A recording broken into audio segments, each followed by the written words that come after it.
नमस्कार, आप देख रहे हैं रेडियो मनोरंजन और मैं हूं आरजे प्रिया। अभिनेता अभिषेक बच्चन और ऐश्वर्या राय बच्चन की तलाक की खबरें पिछले काफी दिनों से सोशल मीडिया पर फैल चुकी हैं। रोज इन खबरों को लेकर नए नए अपडेट्स आते रहते हैं। कभी कोई कहता है कि निम्रत कौर इन दोनों के बीच के अलगाव की वजह है, तो कभी कोई कहता है कि निम्रत प्रेग्नेंट है। कभी ऐश्वर्या राय बच्चन सिर्फ अपनी बेटी के साथ अपना बर्थडे सेलिब्रेट करती नजर आती हैं, तो कभी ऐश्वर्या अपनी बेटी के बर्थडे के दिन अपनी मां के घर नजर आती हैं। ऐसे में खबरें तो बनती ही हैं। हर कोई ये जानना चाहता है कि पिछले काफी दिनों से बच्चन फैमिली के साथ ऐश्वर्या यानी कि उनकी बहू रानी नजर क्यों नहीं आती है।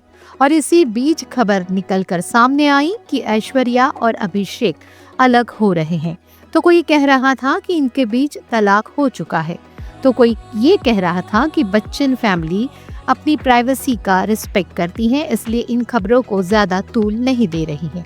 लेकिन अब अमिताभ बच्चन इन खबरों पर बोलते नजर आ रहे हैं। अमिताभ बच्चन ने पहली बार चुप्पी तोड़ी है और उन लोगों को करारा जवाब दिया है जो अभिषेक और ऐश्वर्या राय बच्चन के वैवाहिक जीवन को लेकर सोशल मीडिया पर कमेंट करते हैं या फिर न्यूज बनाते हैं।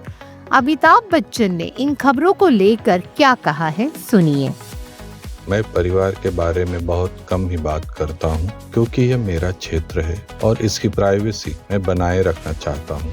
अटकलें तो अटकलें ही हैं और यहाँ बिना सत्य के झूठी बातें हैं। आगे उन्होंने व्यंग में कहा, ऐसा फैलाने वालों के पेशे को मैं चुनौती नहीं दूंगा और समाज की सेवा करने के उनके प्रयास की सराहना करूंगा। ऐसी गलत जानकारी उनके लिए कानूनी असुरक्षा हो सकती है। वास्तव में जो ऐसी झूठी सूचना देते हैं, जो विश्वास संदिग्ध हो, उसका बीज हमेशा प्रश्न चिन्ह के साथ बोया जाता है। आप जो चाहे व्यक्त करें, लेकिन जब आप अपनी बात के साथ प्रश्न चिन्ह लगाते हैं तो आपका कहा संदिग्ध भी हो सकता है। हालांकि आप छिपे रूप से यही चाहते हैं कि आपकी इस गलत और संदिग्ध जानकारी को और बढ़ावा मिले और पाठक उस पर विश्वास करे। आपको समझना चाहिए कि आपका दिया गया यह झूठा कंटेंट केवल उस एक पल के लिए नहीं, बल्कि कई पलों के लिए तैयार हो रहा है। जब लोग ऐसी बातों पर रिएक्ट करते हैं तो अपने आप ऐसी बातें बढ़ती जाती हैं और लोग इस पर भरोसा करने लगते हैं। एक समय के बाद लेखक का यही पेशा बन जाता है। आप अपने झूठे लेख को,